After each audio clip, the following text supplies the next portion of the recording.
Hi everyone, তোমরা সবাই কেমন আছো? সিমু কিচেন থেকে তোমাদেরকে সবাইকে স্বাগতম জানাই। তো আজ আমি বানাবো রসমালাই। তার জন্য আমি এখানে 1 লিটার দুধ নিয়েছি কয়েকটা ব্রেড রুটির পিস, চিনি। তো আমি এখানে 100 গ্রামের মতো চিনি নিয়েছি।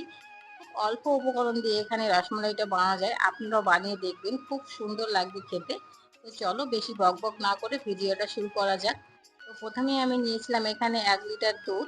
দুধটাকে ভালো করে জাল দিয়ে দিয়ে দুধটাকে ভালো করে জাল দিয়ে দুধটা ফুটে গেলে কিছুটা দুধ আমি বাটিতে তুলে নিয়েছি। সেখানে 4 চামচের মতো কর্নফ্লাওয়ার দিয়ে দুধের সঙ্গে ভালো করে মিশিয়ে নিয়েছি। আবার ওই মিশানো দুধটা সেই দুধের মধ্যে দিয়েছি।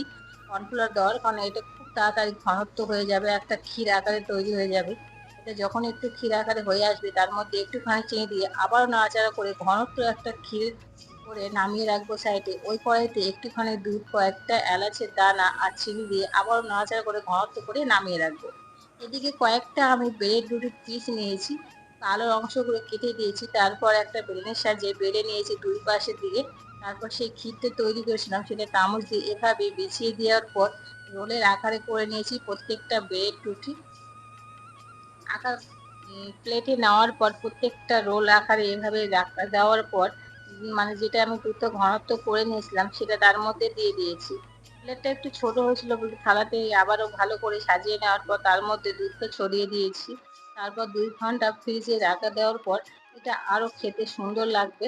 তো এটা আমি 2 ঘন্টা ফ্রিজে রাখার পর আপনাদেরকে দেখাচ্ছি, দেখুন কতটা সুন্দর হয়েছে, একদম ছানা রসমালাইয়ের মতো হয়েছে, মনেই হবে না এটা ব্রেড রুটির রসমালাই। তো টাটা, দেখা হচ্ছে আবার কোনো নেক্সট ভিডিওতে।